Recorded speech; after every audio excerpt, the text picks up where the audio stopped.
त्यामुळे त्यांनी माझ्याबद्दल जे सांगितलं ते विसरून जा. तसा मोठा मनुष्य मी नाही आहे, असू शकत नाही आहे, कारण माझं नाव लहाने आहे आणि लहाने कधी मोठा असू शकत नाही. ते माझे मित्र आहेत त्यामुळे तसं म्हटले. पलीकडे राजा बसला आहे.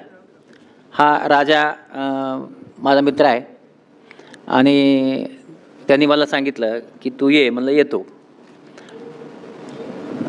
केतके बसला अलीकडे, दीपक, तुमचे सर बसलेत आणि तुम्ही सगळे विद्यार्थी आणि पालक, तुमच्या सगळ्यांना माझा नमस्कार.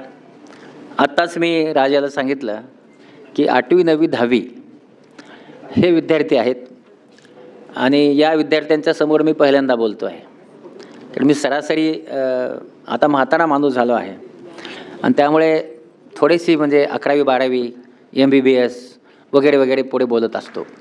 पण मला त्यांनी सांगितलं की पालक पण आहेत म्हणून. आणि पाटील सर स्वतः म्हणजे मला असं वाटतं मी पहिल्यांदाच तुमच्यासमोर बोलतो आहे. याच्यापूर्वी आपल्या दोघांचं एकत्र फंक्शन झाले पण माझं भाषण कधी झालं नव्हतं. आणि तुमच्या सगळ्यांना प्रेरणा देण्यासाठीचं भाषण करावं असं त्यांचं म्हणणं आहे. तर मुंबईमध्ये तसं विद्यार्थ्यांना प्रेरणा असतेच, नसते असं फार कमी आहे. म्हणजे असतेच. त्यांना आईवडील असतात आणि आईवडील आपला मुलगा चांगला व्हावा यासाठी प्रयत्न करत असतात. आणि मी मुंबईच्या आईवडिलांना पाहिलं आहे की ते खूप वेळ देतात मुलांना.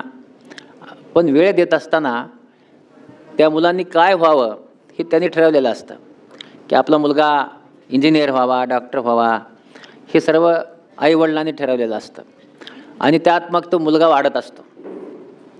तर तुम्ही सर्वजण तसेच वाढताय आणि मग आता 8वीत आहात. तर तुम्हाला आता 7वीतला एक माझा प्रसंग सांगतो. मी कामधेनू विद्यालय नावाच्या एका खेडेगावातल्या शाळेत शिकलो. पहिलीमधला तर माझा प्रसंग असा आहे की आमच्या गावात पहिलीची शाळा सुरू झाली आणि त्यावेळेस वर्गात 10 विद्यार्थी लागायचे. टिकटे नावाचे गुरुजी होते ज्यांचे पहिले शिक्षक. तर मी गावामध्ये आपलं ते चड्डी घालून शेतीत काम करत होतो. खेडेगावात कमी मुलं होते तर मी तितक्याच 6-1 वर्षाचा असावा म्हणून माझ्या वडिलांना त्यांनी सांगितलं की याला शाळेमध्ये तुम्ही घाला. तर माझे वडील म्हणले शेती कुणी करायची. ते म्हणाले ठीक आहे शेती करून येऊ द्या. म्हणजे तुम्ही सर्वजण 10 जूनला जाता शाळेमध्ये. मी 10 जूनला 10वीपर्यंत कधीच शाळेत नाही गेलो. माझी शाळा सुरू व्हायची 15 ऑगस्टला. कारण पेरणी, खुरपणी, कोळपणी तुम्हाला कळतं का नाही मला माहीत नाही, हे पिकात असतं. पिकं जे आपण पेरतो त्याच्यात हे सगळं करावं लागतं. ते संपल्यानंतर मग मी शाळेत जायचो. 15 ऑगस्ट मात्र मी कधीच चुकवला नाही. मी जायचो 15 ऑगस्टला. असा माझा शाळेमध्ये मी पहिली, दुसरी, चौथीला बोर्ड परीक्षा होती. त्या परीक्षेत मी कारेपूर म्हणून जे गाव होतं तिथं पहिला आलो होतो. त्यानंतर 5वीत गावातच शाळा होती तिथे पण मी असंच जात होतो. पण सकाळचा जो वेळ आहे माझा तो मी गुढे राखायचो. म्हणजे माझ्या गावाकडच्या भाषेत म्हशी, गाई, बैल, तुमच्या भाषेत गुढे हे राखायचो मी.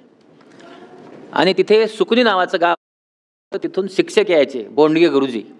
ते दिसले की मी आपलं ते सगळे घोडे बांधायचो आणि शाळेत जायचो. हा माझा रोजचा उपक्रम होता. तर 7वीमध्ये म्हणजे तिथपर्यंत 7वीच्या वर्गापर्यंत माझा अभ्यास हा एकच माणसं माझ्यावर असायचा, तो म्हणजे सूर्याचा प्रकाश.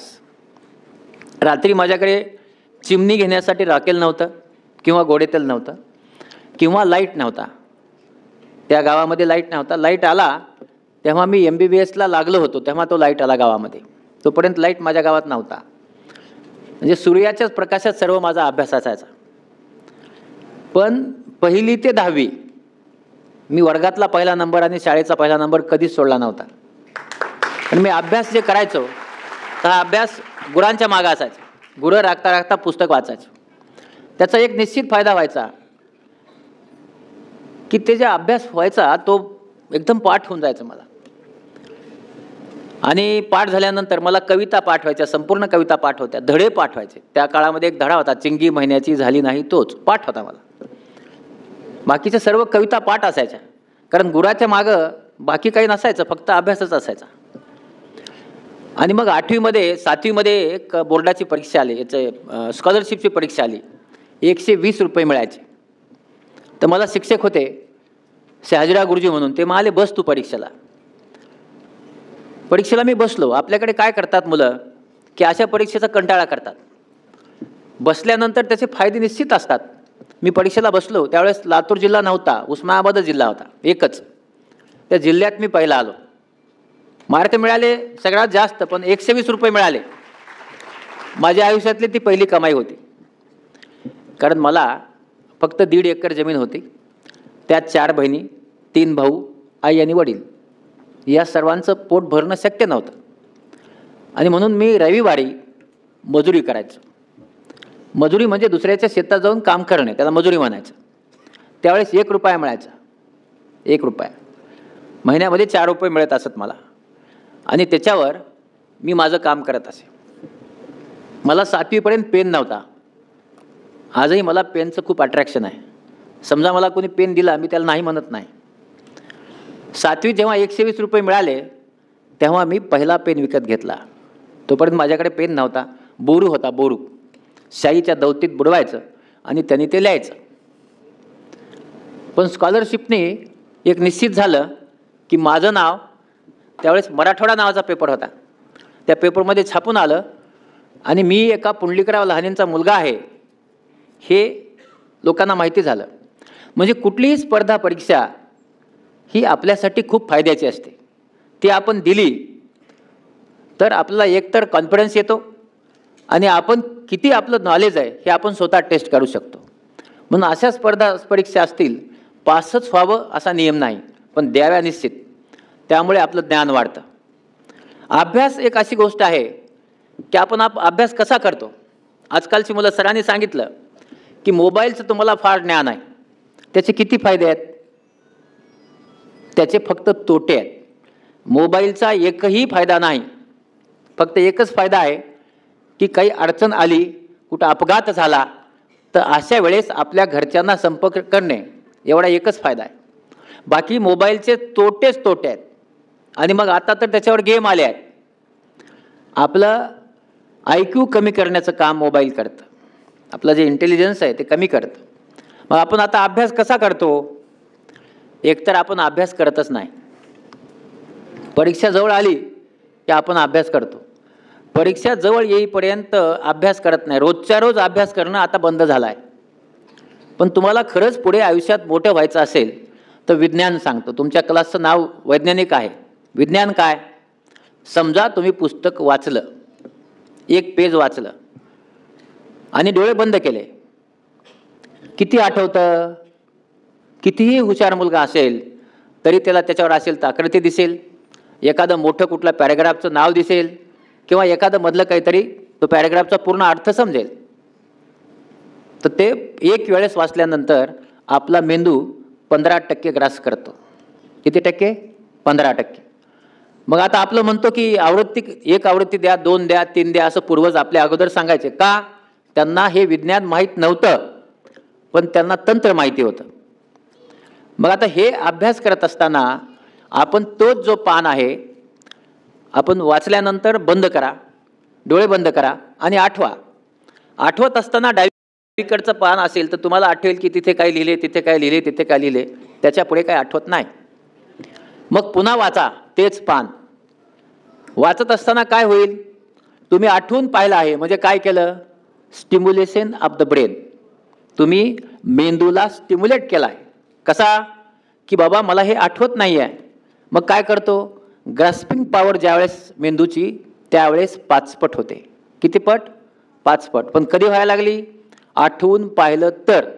आठवून परीक्षेतच पाहिलं तर 15%च ज्ञान असतं, फार जास्त नसतं.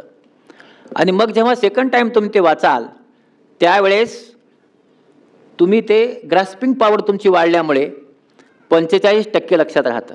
45% सेकंड टाईम. आणि मग हे ज्ञान आहे तुमचं. पण आता हे सर्व लक्षात राहणं शक्य नसतं. पण आता लक्षात राहावं म्हणून आपण काय करतो? आपल्याकडे सध्या पेन घेऊन त्याच्यावर रेघा मारायची फार सवय आहे. पेन घेतो आपण आणि त्याच्यावर रेघा मारतो. आणि मग काय होतं? पहिली आवृत्ती लाल पेन, दुसरी आवृत्ती हिरवा पेन, चौथी आवृत्ती पिवळा पेन, अशा सगळ्या लाईनी आपण त्याच्यावर ओढतो. मग याचं काय होतं? आपला मेंदू काय घेतो? आपला मेंदू, आपण कॉम्प्युटर पाहतो ना, डॉट घेतो. डॉट डॉट म्हणजे काय? अशी भाषा आहे की त्याला इंग्रजी, हिंदी, मराठी किंवा जगातली कुठलीही भाषा कळत नाही, फक्त डॉट कळतात. आणि ह्या डॉटनी त्याचं अक्युमुलेशन नॉलेजचं होतं आणि मग त्याचं विश्लेषण होतं. आणि त्यामुळे त्या पानावर जर तुम्ही 3 कलर टाकले तर ते पान तुम्हाला परीक्षेत किंवा आयुष्यात आठवत नाही. का? कारण मेंदू कन्फ्यूज होतो, कन्फ्यूज. आणि समजा तुम्हाला ते पान पाहिजे असेल तर त्यावर एका पानावर जास्तीत जास्त 3 ते 5 रेघा वडा. 3 ते 5 एकाच रंगाच्या, रंग बदलता कामा नये. आणि त्याही लिहिलेल्या अक्षरावर ओढू नका. त्या वळल्या त्याच्यावर आपण वर रेघ ओढतो त्याच्या, तर ते मेंदू लक्षात ठेवत नाही. आणि म्हणून जे मुद्दे तुम्हाला माहिती पाहिजे त्या मुद्द्याच्या खाली रेष वडा. ती रेष 1 फूटपट्टी घेऊन वडा, सरळ असावी. तशी ओढल्यानंतर पुन्हा डोळा बंद करा आणि मग आठवा. जेव्हा तुम्ही आठवाल तर त्यावेळेस तुम्हाला जितकं नॉलेज पाहिजे ते सर्व तुमच्या मेंदूने ग्रास केलेलं असतं. पण कधी? 1 वेळा डोळा बंद करून वाचल्यानंतर. तिसऱ्यांदा वाचायची गरज नाही. पुन्हा तुम्ही दुसऱ्या पानावर जाऊ शकता आणि त्या पानाला असंच वाचा. वाचा, डोळा बंद करा, पुन्हा एकदा वाचा. मग अभ्यास करण्याची जर अशी पद्धत ठेवली तर तुमचा जो अभ्यास आहे कमी दिवसामध्ये पण जास्त नॉलेज तुम्हाला येऊ शकतं. पण आपल्याकडे आपण आपल्या स्वतःच्या मेंदूत काय ठेवलं आहे हे पाहत नाही. आणि समजा आपलं काही विचारलं असेल, काही नॉलेज पाहिजे असेल तर आपण लगेच गुगल काढतो आणि गुगलवर बघतो. किंवा काही करायचं असेल, बेरीज वजाबाकी, मोबाईल वापरतो. असं केल्याने या वयामध्ये आपल्या मेंदूची जी जडणघडण व्हायला पाहिजे ती होत नाही. आणि म्हणून याचा वापर करू नका. जे वापर करायचा आहे तो आपल्या मेंदूचा वापर करा. आणि तो तुम्ही केला तर यश हमखास येतं, पण तो केला पाहिजे. हे बघा, अभ्यास कसा आहे त्याची एक महत्त्वाची गोष्ट आहे, ते म्हणजे सातत्य. तो अभ्यास सातत्याने केला पाहिजे. आपल्याकडे सातत्य कसं असतं? शेवटचे 2 महिने किंवा 1 महिना, तेवढ्या दिवसामध्ये मला सांगा, आपण रोज जेवण करतो का? करतो हो. मग एकदाच जेवा ना, कधीतरी संध्याकाळी एकदा जेवा किंवा सकाळी एकदा जेवा. चालतं का असं? तसं चालल्याने आपलं शरीर चालत नाही. तसंच मेंदूचं आहे. एकदाच सर्व गोष्टी मेंदूत दिल्या तो कन्फ्यूज होऊन जातो आणि त्यामुळे परीक्षेमध्ये मार्क कमी पडतात.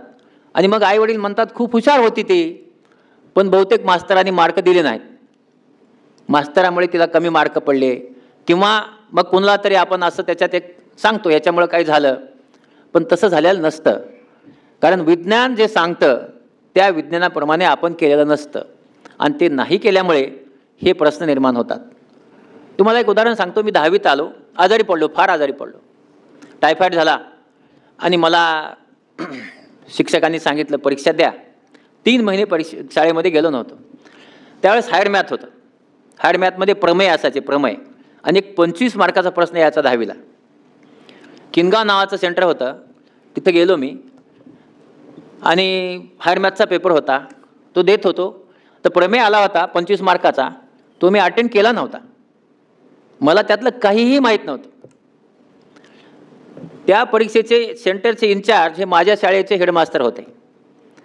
इन्व्हिजिलेटर जे माझ्या वर्गावर होते ते माझे वर्गाचे जे क्लास टीचर होतात ते होते. आणि गुरुजी होते माझे बोंडगे म्हणून. त्यांनी तो प्रश्न सोडवला आणि त्या शिक्षकाच्या हातात आणून दिला. त्यांनी सांगितलं की तात्यारावला येत नाही, त्यांना हा प्रश्न लिहायला सांग. ती कॉपी मी घेतली, माझ्या खिशात ठेवली. गार्डिंगचे टीचर आले, ते म्हणाले तुम्ही आता लिहा. ते जे काही लोक अहमदपूरचे होते येऊन गेले आहेत, तू ती कॉपी लिहून टाका. मी खूप विचार केला. लहान होतो, 10वी म्हणजे तुम्हाला माहिती आहे, आता तुम्ही सगळे 8वी 9वी 10वीचे आहात. 10वी म्हणजे लहान असतो मनुष्य, फार मोठा नसतो. फार ज्ञान असतं असं नाही, पण आयुष्यात कॉपी किंवा चुकीच्या गोष्टी किंवा खोटं बोलणे या कधी केलेलं नव्हतं. मग खिशामध्ये कॉपी होती तरी मला घाम आला होता न लिहिता. मी ठरवलं ही कॉपी लिहायची नाही. ती कॉपी खिशात होती. शिक्षक लिहा म्हणत होते, मी न लिहिता माझी परीक्षा पेपर देऊन टाकला आणि बाहेर आलो. मला शिक्षकांनी विचारलं, तुम्ही लिहिली का? म्हणलं सर मी नाही लिहिली कॉपी. निकाल लागला. मी मराठवाड्यामध्ये 10वा आलो. जी मुलगी पहिली आली तिचं नाव होतं आशा मनमत नीला. तिला माझ्यापेक्षा फक्त 23 मार्क जास्त होते. ती मराठवाडा त्यावेळेस डिव्हिजन होते असे, ती पहिली आली होती. मी ती कॉपी लिहिली असती तर मराठवाड्यात पहिला आलो असतो, पण तात्याला आलो आणि नक्की झालं नसतं. कारण ते होण्यासाठी एक निश्चित लागतं की माझी जी इमानदारी आहे, मला जे असं करायचं नव्हतं ते मी केलं नाही. ती मुलगी पुढे काय झाली हे मला माहिती नाही, पण मी मात्र इतके मार्क पडल्यामुळे गावातली सर्व शिक्षक माझ्या वडिलांच्याकडे आली आणि त्यांनी वडिलांना सांगितले, याला तुम्ही कॉलेजला पाठवा. मग कॉलेजला पाठवा म्हटल्यानंतर वैद्यनाथ कॉलेज म्हणून एक कॉलेज होतं, तिथली 7 मुलं MBBSला लागली होती. तर त्यांच्याकडे 20 मुलांची बॅच केली होती, हुशार मुलांची, आणि त्यांना राहण्यासाठी हॉस्टेल, जेवण, पुस्तकं मोफत देणार होते. आणि मी 10वा होतो, म्हणजे मला तिथं ॲडमिशन नक्की मिळणार या बॅचमध्ये, म्हणून मी त्या कॉलेजमध्ये गेलो. त्या कॉलेजमध्ये गेल्यानंतर तिथे देशपांडे नावाचे सर होते, VB देशपांडे, झुलॉजी शिकवायचे. तर त्यांनी आमची 20 मुलांची, जे मेरिटचे फर्स्ट 20 मुलं बोलवून घेतले. मी पहिलाच होतो आणि आमची परीक्षा घेतली. काय परीक्षा? एक झुलॉजीचं पुस्तक दिलं, ते सांगितलं हे वाचा. मला सांगा ही परीक्षा कोणाची घ्यायची असते? नवीन 5वीमध्ये इंग्रजी शिकत असल्या मुलाची शक्य आहे, पण त्यांनी माझी घ्यायची ठरवलं, सगळ्यांची 20 मुलांची. माझ्यासोबत पुस्तक दिलं, मी ते वाचा सुरू केलं. तुम्ही पाहत असाल माझे प्रोनाऊन्सिएशन्स हे खेड्यातले आहेत. मी इथं 25 वर्ष राहिलो, पण मी माझ्या प्रोनाऊन्सिएशनमध्ये बदल केला नाही. पण समजा मी डोळ्याच्या डॉक्टरांच्या कॉन्फरन्समध्ये बोलतो आहे, इंग्रजीत बोलतो, कारण तो शिकलो आहे. मी कधी शिकलो सांगतो तुम्हाला. मग तिथे वाचत असताना त्याच्यामध्ये स्टमक नावाचा शब्द होता, स्टमक. माझे टीचर कामधेनू विद्यालयामधले स्टमच म्हणायचे त्याला, त्याला क म्हणावं लागतं हे काय मला माहिती नव्हतं. मी वाचलं स्टमच. ते म्हणले गेट आउट. मला कळेच ना. म्हणलं काय झालं? ते म्हणले तुम्हाला वाचता येत नाही, तुम्ही मेडिकलला कसे जाणार? शिक्षकाचं हे काम नाही, अशा वेळेस आधार देणं त्याचं काम आहे. त्यांनी मला बाहेर काढलं. मेरिटचा विद्यार्थी पहिला, मराठवाड्यात 10वा. मी बाहेर आलो त्यावेळेस लोखंडाची पेटी होती, त्याला आम्ही संदूक म्हणायचो. आता तिथे शिकणं माझं शक्य नव्हतं. मी आपलं पेटी उचलली आणि गावाकडे. त्यावेळेस साधं ट्राउझर आणि शर्ट होतं, पवनी नावाचा कपडा असायचा. तर काळे नावाचे सर भेटले मला. ते म्हणले का जात आहे? म्हणलं सर मी शिक्षण घेऊ शकत नाही, पैसे नाहीत माझ्याकडे, माझा नंबर नाही लागला. ते म्हणले चला मी सांगतो. जावळे नावाचे प्राचार्य होते, त्यांना सांगितलं. ते माझे देशपांडे कोणाचं ऐकत नाहीत, त्यामुळे त्यांना काही आपला प्रवेश देता येणार नाही. माझा प्रवेश थांबला. ते म्हणाले तुम्ही काम करता का? म्हणलं हो. ते म्हणाले आपण एक नवीन कॉलेजची जागा घेतली आहे, तिथं झाडं लावली आहेत, कमवानी शिका योजना आहे म्हणे, रोज तुम्ही झाडाला पाणी घाला, 50 घागरी, तुम्हाला आम्ही 30 रुपये देऊ. बोललं चांगली गोष्ट आहे. आणि मग PUC आणि फर्स्ट इयर 2 वर्षे रोज सकाळी 5 वाजता 5:30 वाजता उठायचं, 50 घागरी पाणी घालायचं त्या झाडांना आणि 7 वाजायच्या वर्गाला जायचं. असं करून मी PUC आणि फर्स्ट इयर शिकलो. फर्स्ट इयरची परीक्षा दिली, चांगले गेले माझे पेपर. आणि ज्या घरी राहत होतो, पहा कसा विरोधाभास असतो, लक्षात ठेवा तुम्ही. कंडक्टर होते ते, त्यांची तर घर होतं, तिथं मी किरायाने राहायचो. त्यांची मुलगी होती कंडक्टरची, ती 10वीत होती. मला असं वाटलं की ही मुलगी ह्याने आपल्याला दिली तर आपलं शिक्षण होईल. मी त्यांच्याकडे गेलो. मी त्यांना सांगितलं तुमची मुलगी मला द्या, माझ्या तिचं लग्न करा आणि माझं शिक्षण करा. ते म्हणाले ठीक आहे. तिचे वडील म्हणजे आजोबा हे त्या गावचे पाटील होते, ते घोड्यावर बसून माझ्या गावात आले. तर गावातले तुम्ही किती जण आहात मला माहीत नाही, पण आपल्या गावात सर्व लोक आपल्यावर खूप प्रेम करतात. तसंच माझ्या गावात पण होतं. त्यांचं खूप प्रेम होतं माझ्यावर. ते जसे आले गावात त्यांनी सांगितलं अरे ते पुंडलिक कुठं राहतो, माझ्या वडिलांचं नाव घेऊन. ते म्हणले त्याला झोपडी आहे, तुम्ही तर घोड्यावर आलात, मग तुमची मुलगी नात आली तर दुसऱ्या दिवशीच मजुरीला जाईल, देता कशाला? गावातलं प्रेम प्रत्येकावर असंच असतं, खूप प्रेम. प्रेमाने सांगितलं. बिचारा घोडा घेऊन परत गेलं, ते घरी आलंच नाही. मग माझं काही लग्न झालं नाही. मग वडील म्हणले आता शिक्षण पॉसिबल नाही, शिक्षण काही होऊ शकत नाही, तर शेतामध्ये काम करा. फर्स्ट इयर नंतर शेतात काम सुरू केलं. निकाल लागला तर काळे सर ज्यांनी मला हे काम दिलं, माझ्या गावात जायला आजही रस्ता नाही. आता माझे वडील वारले होते, सगळे मंत्री आले, मोठे मोठे लोक आले. त्यांना कळालं आत्ता की माझ्या गावात जायला आजही रस्ता नाही आहे, पायवाटच आहे, आणखी गाडी जात नाही माझ्या गावात. तर त्या रस्त्याने जाता येत नाही म्हणून ते सायकल घेऊन आले परळीहून 25 किलोमीटर. मी त्यांना पाहिलं, म्हणलं हे काळे सर आहेत, म्हणजे माझा रिझल्ट चांगला असणार. ते आले, त्यांनी मला सांगितलं की हे बघ, तू मराठवाड्यात 10वा आलास आणि तुझा MBBSला नंबर लागला. आणि मी MBBSला चांगल्या मार्काने पास झालो होतो. औरंगाबादला माझा नंबर लागला, पण पुढे शिक्षण कसं शिक्षण करणार, म्हणजे तिथेही माझ्याकडे पैसे नव्हते. मग मी ठरवलं की काही ना काही केलं तर पाहिजे. जेवत असताना मी पाहिलं की काही श्रीमंताची मुलं आपली चपाती असते ना पोळी, तिच्या कडा काढून टाकायच्या आणि मधलीच पोळी खायची. मला असं का करता, म्हणजे खूप कडक आहे, आम्ही खात नाही ते. मी मला एक मेस करतो, मी तुम्ही जेवा माझ्याकडे आणि मी मोफत जेवेन. ते माझे ठीक आहे. 7 मुलं मला जॉईन झाले आणि मग मी मेस सुरू केली. ती मेस मी first year, second year, third year, fourth इयरपर्यंत मेस चालवत होतो. सकाळी स्वयंपाक करायचो, दुपारचा पण, आणि संध्याकाळी स्वयंपाक करायचो आणि 7 मुलांना जीव घालायचो. पुस्तक मात्र MBBSचं एकही पुस्तक मी कधी विकत घेऊ शकलो नाही.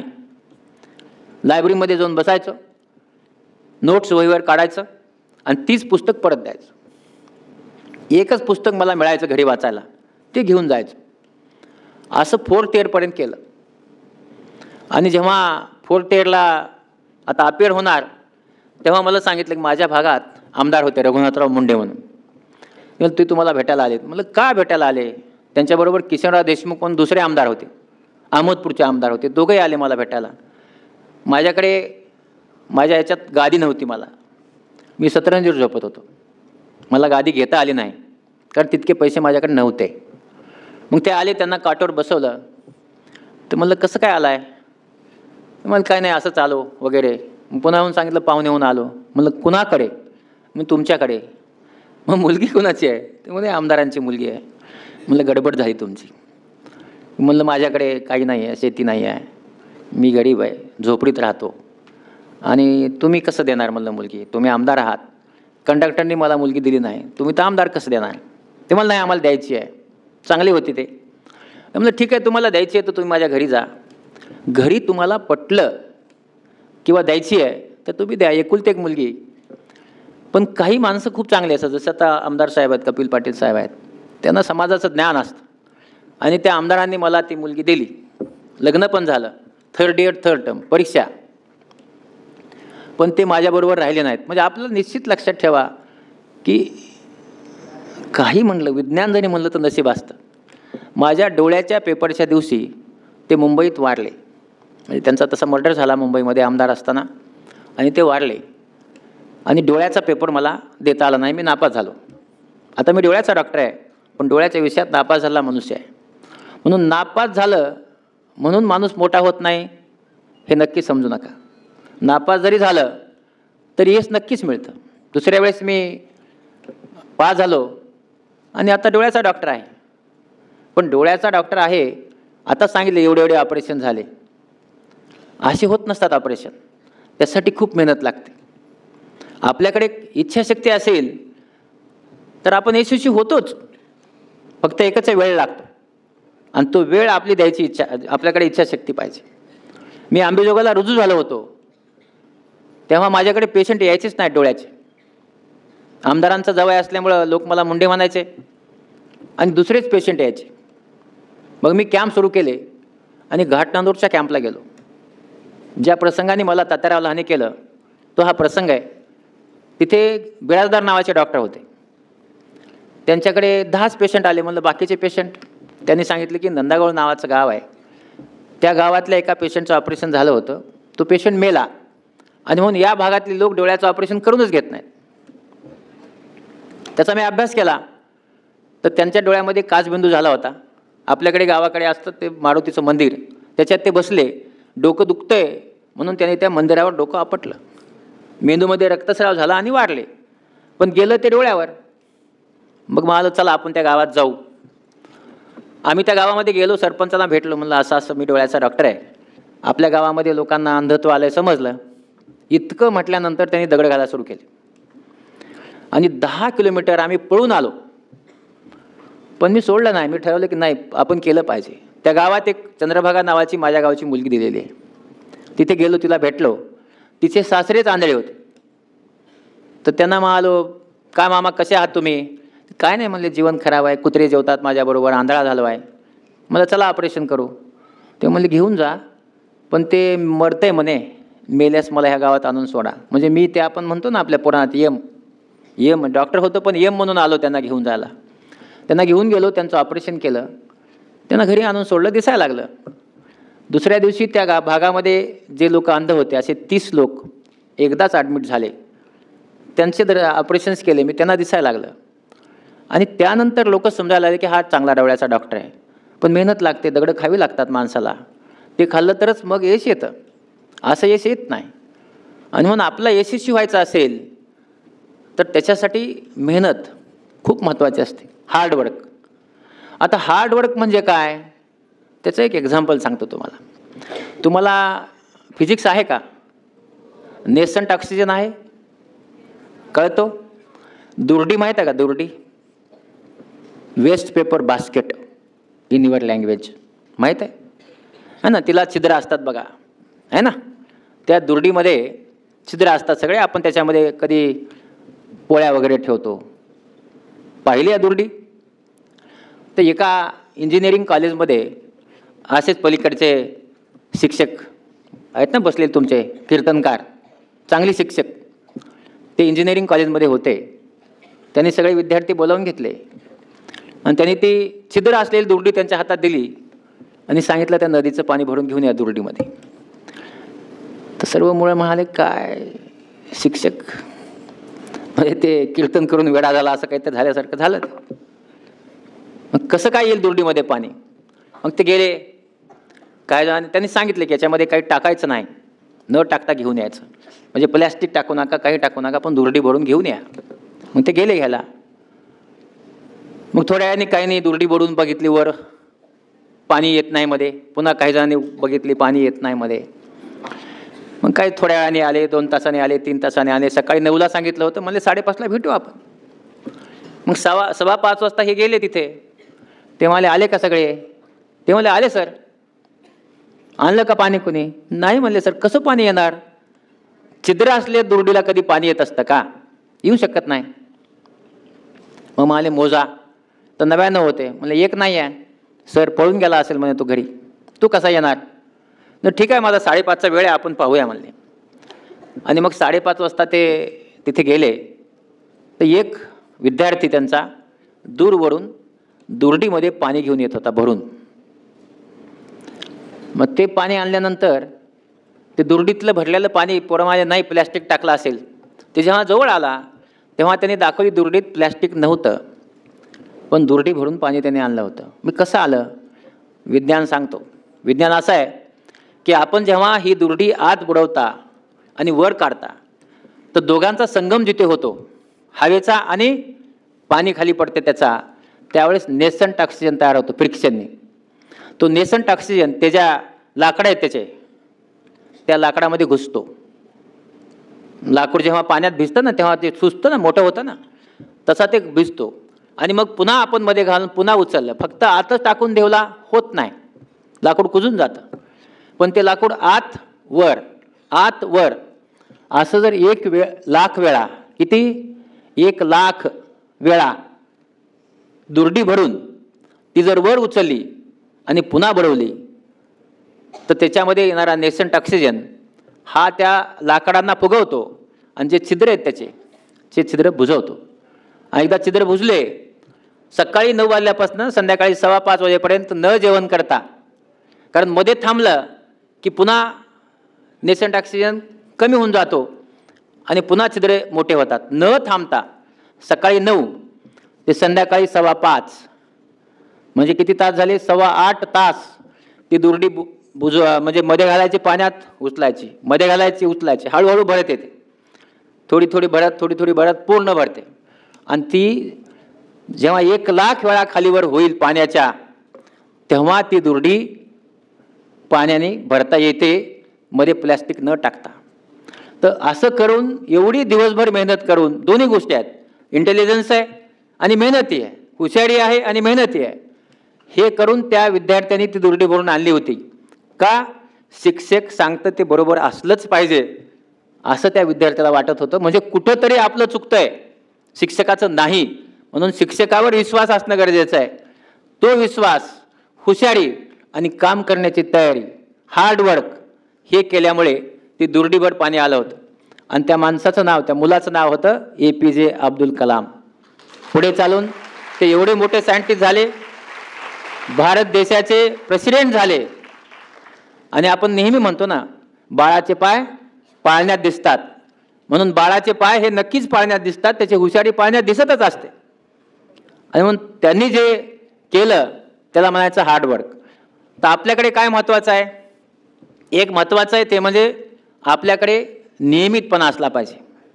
आपला जर नियमितपणा असेल तर यश नक्की येतं. पुढे अभ्यासाची पद्धत आपल्याला माहीत पाहिजे, अभ्यास कसा करायचा ह्याची पद्धत आपल्याला माहीत पाहिजे. आणि तिसरी गोष्ट, आपला हार्डवर्क करण्याची सवय पाहिजे. अभ्यास हाही हार्डवर्क आहेच.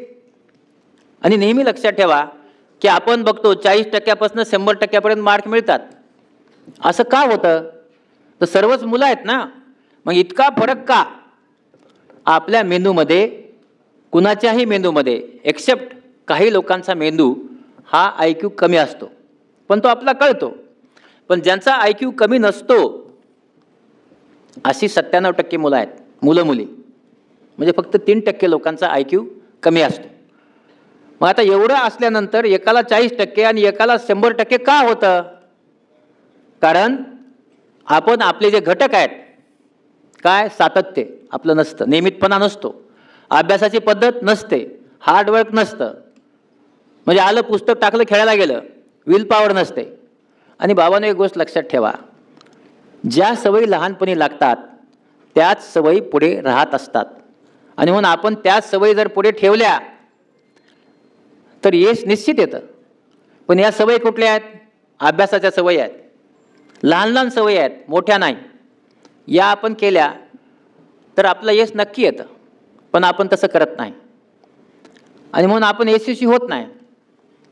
हे बघा, आत्ता जसं सांगितलं किंवा मी डॉक्टर झालो, पण तुम्हाला निश्चित सांगतो 1ली ते 10वी अभ्यास करत असताना नेहमी एकच विचार केला आहे की आपला आता प्रकाश संपणार आहे, सूर्यप्रकाश थोड्या वेळाने नाही आहे, तितकाच वेळ मला मिळतो, अभ्यास करायचा आहे, तो माझा झाला पाहिजे. आणि तो जर झाला अभ्यास, पुन्हा संध्याकाळी अभ्यास नाही करू शकत मी. आणि म्हणून रोज अभ्यासाकडे लक्ष देणे, अभ्यास करणे 10वीपर्यंत. PUC फर्स्ट इयरला सर्वच होते, सर्व सोयी होत्या मला, पण सोयी नसतानाही अभ्यास आपण करू शकतो. मुंबईमध्ये तर तसं काहीच नाही आहे, पण मुंबईमध्ये खूप मोठे अट्रॅक्शन्स आहेत, बाकीचे सिनेमा आहे, बाकी जवळचे मित्र आहे, फिरायला आहे, या सर्व गोष्टी निश्चित करा. पण कधी? आधी यश घ्या, यश मिळवा. म्हणजे काय, इंजिनियर व्हा, डॉक्टर व्हा, चित्रकार व्हा, जे काही व्हायचं आहे अगोदर व्हा. आणि त्यानंतर पुढे काय हे बघा.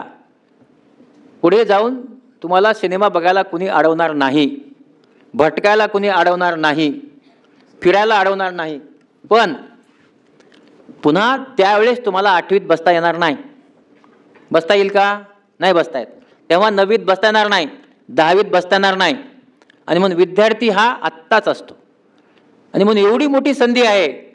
हे बघा, प्रत्येक माणसाला संधी मिळतच असते, पण ही संधी कशी आहे? ही संधी तुमच्या घरावर येते, ती टकटक करते, परत जाते, पुन्हा टकटक करते, परत जाते, पुन्हा टकटक करते, परत जाते. जर तुम्ही दरवाजा काढला नाही तर ही संधी पुन्हा तुमच्याकडे येत नाही. दरवाजा काढणे म्हणजे काय? आपल्या मेंदूचं आवरण काढून आपल्या मेंदूला अभ्यासाला लावणे म्हणजे दरवाजा काढणे.